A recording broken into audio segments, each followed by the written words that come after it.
This is a presentation by Lockdown LLC. My name is Josiah Umizuriki. I will be talking to you today about digital identity, data redefined. These are the two topics that I wanted to make reference to, but I will start with the last topic first. Data redefined. We hear and we know about water everywhere and not a drop to drink. And that same analogy goes to data. It's data everywhere and not a single spot or area of safety for this data. So the advent of the emerging technology and information superhighway have sadly exposed us to seeing a lot of data and using a lot of data on a regular basis. For example, looking at IoT, they leave a lot of footprints. The metadata that they leave is so much that the number given to the data that we use nowadays has gone to zettabyte. And look at the other technologies like the drone technology. And now we have the data science and artificial intelligence. These are robust. They live off data. They thrive on data. They need data lakes to operate. And these are some of the areas of concern. And the more data that you use, and the more data you play with and work with, you must understand that it exposes you, because all data needs classification, and they have their sensitivity based on how they were classified. So their impact, and in the event that you lose the data, the impacts could be catastrophic. That is why organizations are required, in the event of security, in any security incident, they are required to make a report as to what they have lost, whether it's PII, PHI, or whatever financial data, sort of like information, PCI, falling on PCI and all that kind of information. They need to be reported. And in private organization, almost every information that is in the private industry is restricted information. So that goes a long way to show you how an organization could be impacted by losing the data. So it's a very, very critical situation when classified data is lost, whether it's confidential, restricted, all that. So this plays a large role to redefining data itself. The data is everywhere.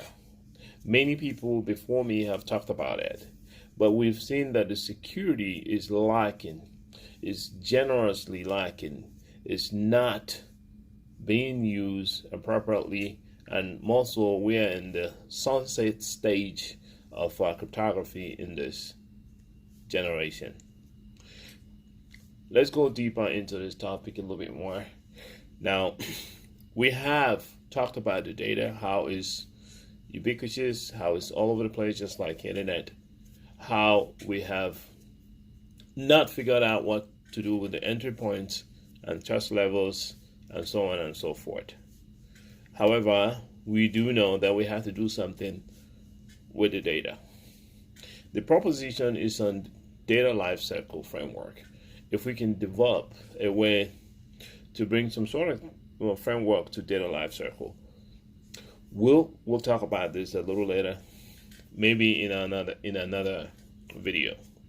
However, our concern should be on how we store data, how we transfer data, how we analyze them, how we use them with other third-party products, how we look at them, especially when it comes to business logic, the value we attach to them, referencing classification of this data, and then the value we attach to them intrinsically, and how it impacts our business, and also the value that comes from the black market. The reference is made to the hackers themselves, unethical hackers to be precise.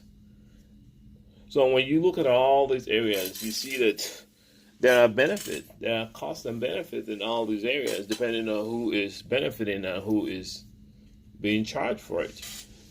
So when you look at the data as a whole, we need to come up with a way, and we need to come up with that way fast. And the principles that guide data, we know that from onset, you need to protect this data. Some people call it encryption. Some people call it just so they just say protect it. And we need to protect this data fast from the onset.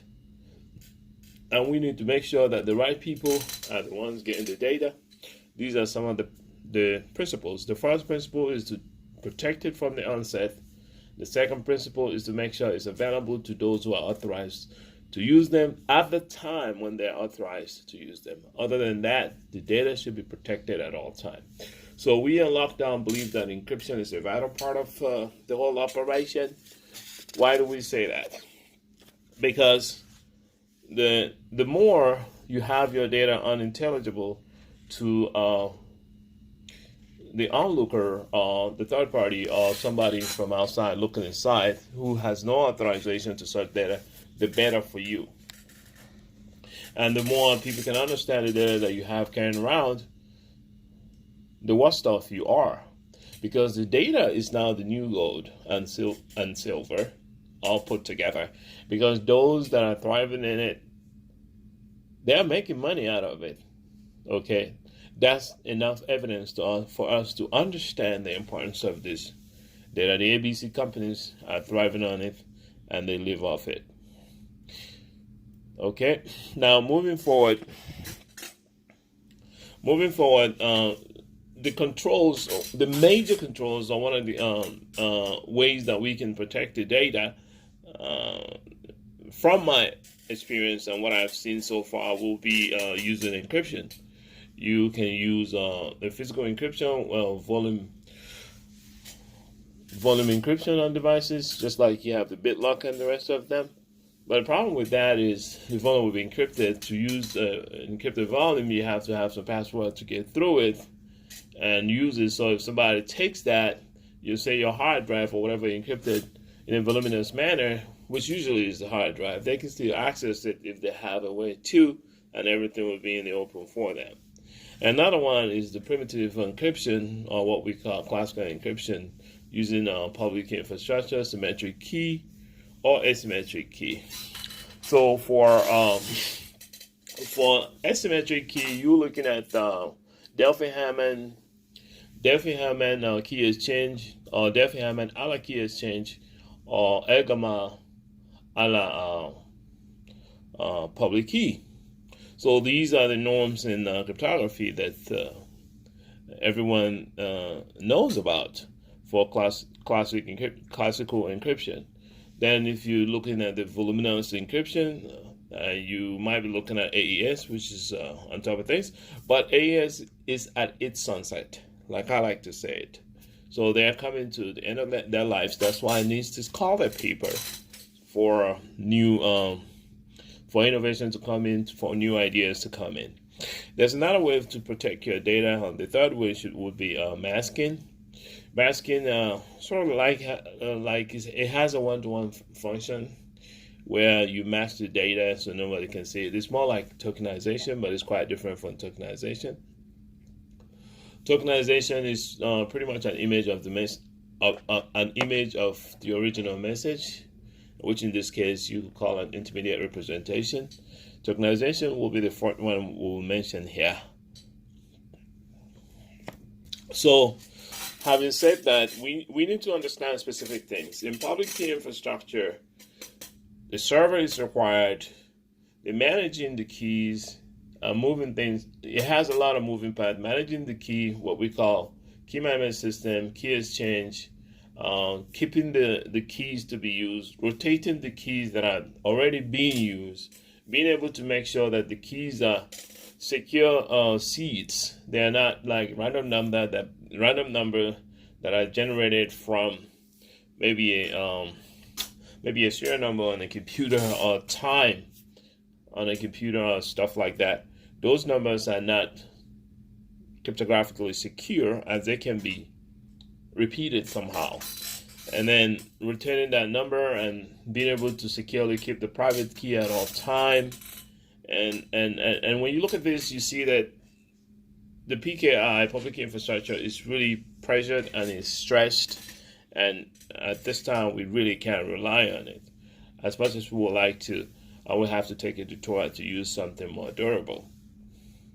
Now, looking at what I've explained, you can see how this permeates everywhere. The cloud has already provided a huge attack surface for the entry levels, for the weaknesses that the hackers see to be perpetrated more easily and to be perpetrated where they can actually hit a big home run and where they can actually create a huge or effect the largest damage possible. Now, looking at some of the areas in the field that has been introduced, like data science and the data AI, machine learning, and all of that, like deep learning and data science, like I said before, they need data lakes. And when you have data lakes, you have an issue of using the information the right way. And a lot of people have said stuff about, or some school of thought has said some things about you cannot analyze encrypted data, you cannot analyze encrypted data, all that stuff. There's something called homomorphic encryption. It is possible to bring about a mix of some information that is not that sensitive and mix it up with fully encrypted information, and all these will form a row of data that you can actually analyze. Just like you have in the masking. In masking is a one-to-one function, and you can analyze that. While in fact, the mask is not the provenance, it's not the original data, it's an image of the original data, only that in this case, different characters now overwrote the provenance. So moving forward, you can formulate a way of analyzing encrypted data if you know how to. It is possible. All you need is an identifying string to continue working on it. Many people have done it, although there's no paper out there or no implementation that is in the public, but it's been done. You can actually analyze that. So moving forward, we need to find a way to give a life cycle to every data that we use, and making sure that the keys are not moved from point A to point B. If we must rely on cryptography or encryption to help the situation or the terrible situation that our data lies on, if we can tap into the power of homomorphic encryption, we could possibly remove the woe that we have on our data management at this time. So removing the movement of the keys from one point to the other, removing keys completely and using something else like an intermediate representation of some sort of offset that will generate the number when it's needed will be the ultimate direction that we must go. Having talked about data redefined, let's move forward and talk about digital identity. So these two topics might seem very different, but they're not really different. When you look at data and you talk about digital identity, you pretty much talk about data, using the same data to formulate an identity that will actively represent somebody in death, in life, and in the future after both instances. So talking about digital identity, today we do have identities. In the past, we've had identities. Some people were identified by their tribe. Some people were identified by the scars they have on their face. Some people were identified by their skin color. In the past, some people were identified by maybe their hair or the way they spoke, the way they did things. And these are forms of identity that came with human existence. And in the modern age, we had documents like birth certificate, like the church that you go to, and the rest of them, or the membership that you belong to. And today we do have other forms of identity. Even in the digital world, we do have your driver's license, your Facebook profile, your LinkedIn profile, your passport number, your school ID, college, university ID, and the rest of them. Even we also have biometrics, which includes your fingerprints, your typewriting pattern, your walk pattern, and other physiological and other physiological patterns and behavior. Okay, behavioral patterns. So these are some of the ways to identify someone. But today, because of the way we see the technologies that are coming and moving really fast, and we have a combination of fields that are intertwined. You have AI, you have digital science, you have data science, you have deep learning, you have machine learning, you have all these things coming together. Not just the way we wrote codes today, but training complexes to repeat instances and actually tell the difference between one and the other through various bias sampling of the mechanism for the training. So we have today, you write codes.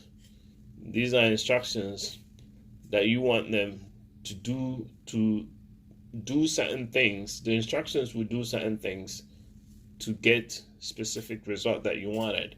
But in an artificial intelligence, the reverse is the case. You already have a trained result. You already have a result, but you train the result to differentiate itself from other results that will come after that particular result. So this is amazing that there is a need for us to use what we have done with data to formulate some kind of digital identity that will be pervasive more than what we have today. I'll give you an example. Say I die today. Is there any possible way that all my accounts I have online can terminate with someone furnishing my death certificate to some authority? Does it happen today? The answer is no. But is it possible? The answer is yes, it's possible. We need to build a digital identity that's so powerful that if something happens to any one of us, mere submission of a death certificate would terminate all their activities online. And those past activities would be archived to that deceased directory or deceased file. These need to happen online so that we can have the autonomy that is required and reduce the attacks from hackers and reduce the attacks from mismanagement of valid data. Moving forward, how can we do that? It is possible that now that everybody has a genuine profile somewhere online, it's possible to use those attributes to formulate what I call DNA. These are data nucleus aggregator or data nucleus aggregates. These are your attributes. These attributes are given to an agent or an entity. I am a person entity. That means I am an agent, a person entity.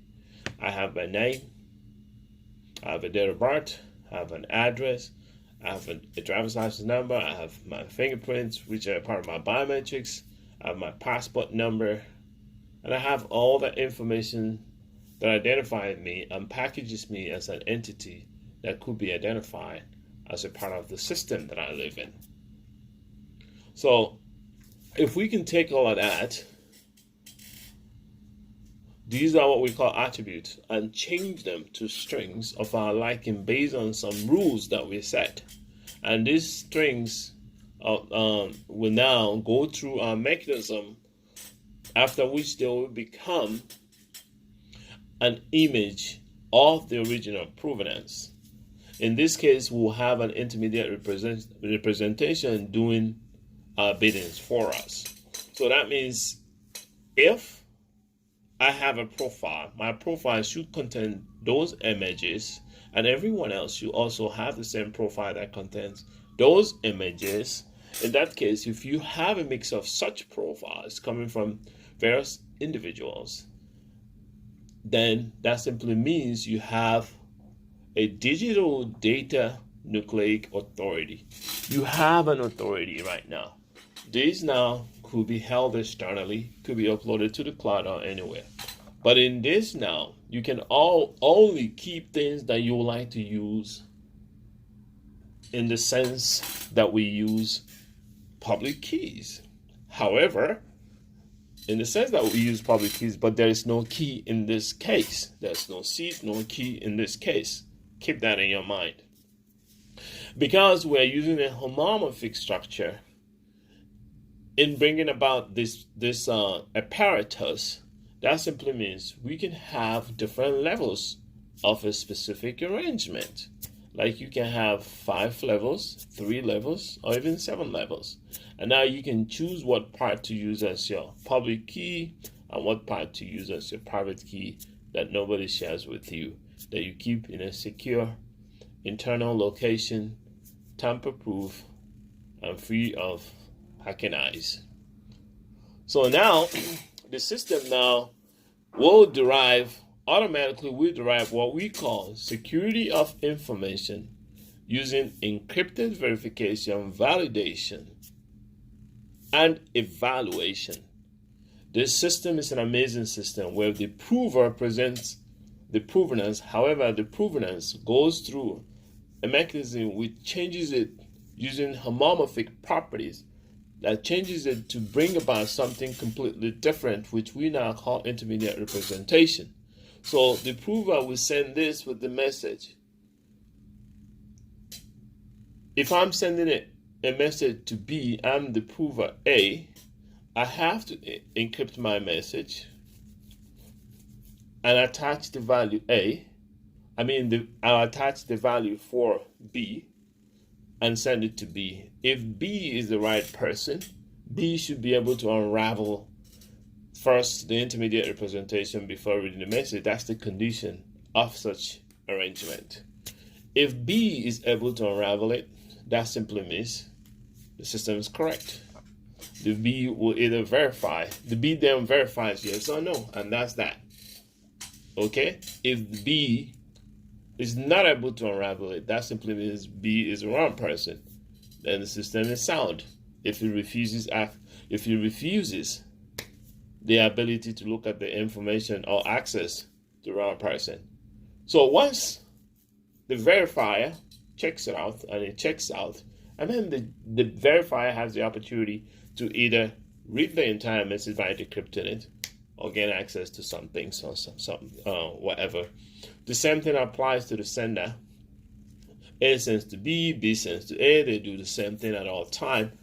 This validates and supports the second principle of cryptography and the use of cryptography, which simply means that data should be made available to the people authorized, to the authorized people who hold what it takes to read such data only at the right time. So in the era that we're in, the digital era, is very important to treat data as gold. At Lockdown LLC, protecting and securing data is king. These are salient points we wanted to bring to your attention to make you understand that there is a way to make data do what it's supposed to do, to support us and serve us as always, without exposing us to numerous dangers.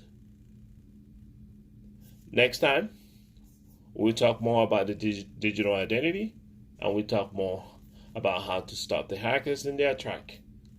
I've given you the hint of what we can do with data to be able to stop every access once an individual with such digital identity terminates in the physical world. Thank you, and have a nice day. Bye for now.